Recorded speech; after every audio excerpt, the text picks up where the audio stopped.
Hey, we're back in the Shanty. It's the Tuesday after Labor Day. Love Labor Day. Nice, third holiday of the summer. Nice long weekend. Labor Day, for those of you that don't know, started back in the 1880s. Some people think it started as a protest in New York City. 10,000 working people marched through New York City to protest working conditions, and it's traditionally been a working person's holiday. Love Labor Day, hate Labor Day, because Labor Day is also the sort of unofficial end of summer. My kids that are teachers, there's two of them, they're back in school. Summer's over, it's starting to get cool. Pretty soon the leaves will change. It's all, there'll be 4 feet of snow on the ground before you know it. It's just a huge bummer. So I'm going to make it even worse for you, because I'm going to spend some time today talking about the National Labor Relations Board, the National Labor Relations Act, and the new General Counsel for the National Labor Relations Board, Jennifer Abruzzo. If you're a non-union employer, before you shut this off, don't. Because this is aimed directly at you. Now, why is it aimed directly at you? You don't have a union. You're right, you don't. But you have employees. And the National Labor Relations Act, Section 7 of the National Labor Relations Act, protects employees who engage in what's called protected concerted activity.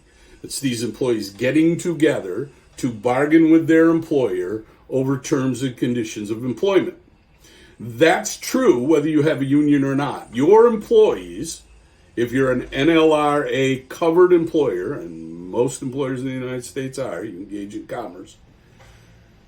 If you are a covered employer, that protection exists for your employees, whether they have a union or not. Usually in our history, if you were a non-union employer, didn't really matter all that much. You probably didn't run across the NLRB too many times, maybe once in a while.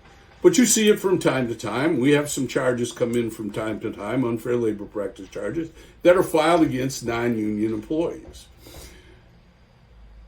Why am I talking about this? Because the new GC has just issued what's called an advice memo to all the regional directors of the NLRB,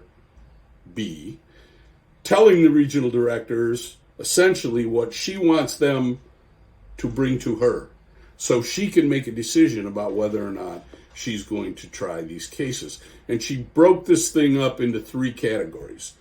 The first is what she calls recent cases that didn't go the way she thinks they should go, basically. In essence, these are a bunch of Trump-era decisions by the NLRB that roll back protections for employees and are more employer-friendly.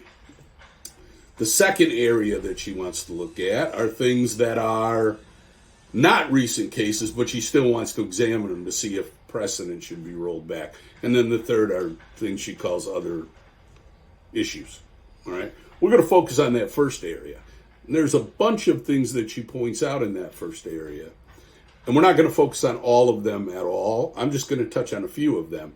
And if you listen to me for the next 5 or 6 minutes, you will know why it's really important for you as a non-union employer to pay attention to this stuff, because it could affect your workplace.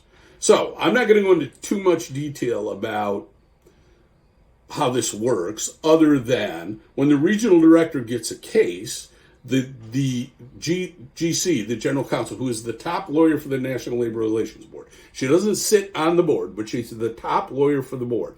And she has a ton of power to determine what kinds of cases and what cases will go to complaint and be heard by an administrative law judge and ultimately may be heard by the National Labor Relations Board, and what kind of cases won't be. So she sits at a very, very important spot in the NLRB. She is also, like Mr. Biden, appointed by Mr. Biden, extremely pro-union, pro-employee. There is no doubt about that. We could easily say that the GC that Mr. Trump appointed was not pro-employee. He was pro-employer and had a more employer bent, even though this is a neutral agency. This is a very pro-employee, we think, general counsel, and her history would suggest that.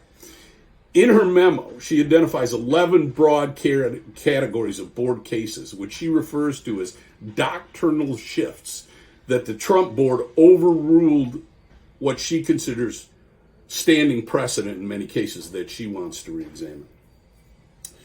The use of the word precedent here is interesting because precedent for the board doesn't mean the same thing as it does for the courts. Precedent in the courts means a lot. You follow precedent. For the board, the board changes with every president. The boards are appointed by the president. So their members change as a new president appoints members. And traditionally, there's a majority of the president's party sitting on the board as he appoints people. So precedent is a little more flexible at the board level than it is at the court level. Here's the first thing she wants to look at, and this is super important for those of you, even those of you that don't have unions. Well, especially those of you that don't have unions. She wants to look at what she calls work rules and handbooks, okay? Work rules and handbooks. And particularly, she wants to look at a case called the Boeing Company, but she wants to look at work rules and handbooks to see whether or not those work rules interfere with an employee's Section 7 rights. In other words, do you have any work rules that, if applied, would interfere with an employee's right to engage in Section 7 activities? Because that's what the NLRB protects. And particularly, she's looking at rules concerning confidentiality, non-disparagement, media communications, social media, what she calls civility rules, respectful and professional manner rules, offensive language rules, and rules restricting photography cameras, cell phone cameras in the workplace. Now, look, there's probably not a single one of you that doesn't have at least one or more of those rules in your handbook. The GC wants cases involving those things submitted to advice so that the general counsel's office can make a determination about whether or not those cases should go to complaint. And if they go to complaint, they'll be heard by an administrative law judge unless you settle them, and then may ultimately go up to the board to be decided. And this could shift precedent back to a more employee-friendly situation. So, if you've got a handbook, and if it's got those rules in it, what do you do? What do you do? Well, I'm not suggesting that you, if you weren't planning on it, do a wholesale review of your handbook. But if you were going to do a wholesale review of your handbook, let's do it with this stuff in mind. Now, do you change your rules based on this memo? That's going to be your call. We don't know where this is going to go. This is just an advice memo to regional directors. But we've got a pretty good idea where it's going to go.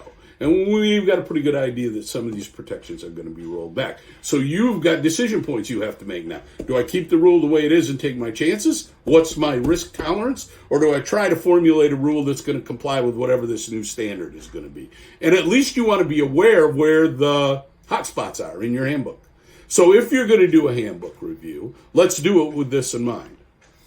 The next thing the board wants to look at, the GC wants to look at, is she wants to look at confidentiality rules, if you will, in investigations. Okay? Those of you that have gone through this will know that there's been a shift in the kinds of confidentiality that an employer can require in terms of an investigation into it. For example, if you're doing a harassment investigation, what's the first thing we say to somebody we come in an interview? This is confidential, and we don't want you to share it with anybody. The new GC apparently believes that that kind of a confidentiality rule, don't share what you learn here, interferes with an employee's ability to engage in protected, concerted activity with their coworkers by talking about what's going on in the investigation. And she wants to roll those back. The Trump era board made those protections much stronger, all right? Much stronger. So if she rolls it back, that implicates how we conduct, for example, harassment investigations going forward. And then there's some other stuff she wants to do. But the last one I want to touch on, just so you're aware of this, is that the GC wants to look at cases that involving employee rights to use workplace email and communication systems and non-employee union organizers' rights to access property. This new GC apparently believes that the restrictions that were put in place by the Trump board that gave employers considerably more property rights in their own property were inappropriate and should be rolled back, and that employees should have more rights to use these kinds of systems for the purpose of union organizing. So those are 3 of the areas of the 11 that she's looking at. That's all we're going to touch on today. But I want you to be aware of these things. You might want to go look at the GC memo. It's not that long. You might want to go look at it or give us a call. If you're going to do a handbook or review a handbook, give us a call. Let us walk through it with you and at least point out these hotspots so you can be aware of what's going on out there and you can make an informed decision about how you want to proceed on these things. Have a great couple of weeks. We'll see you next time.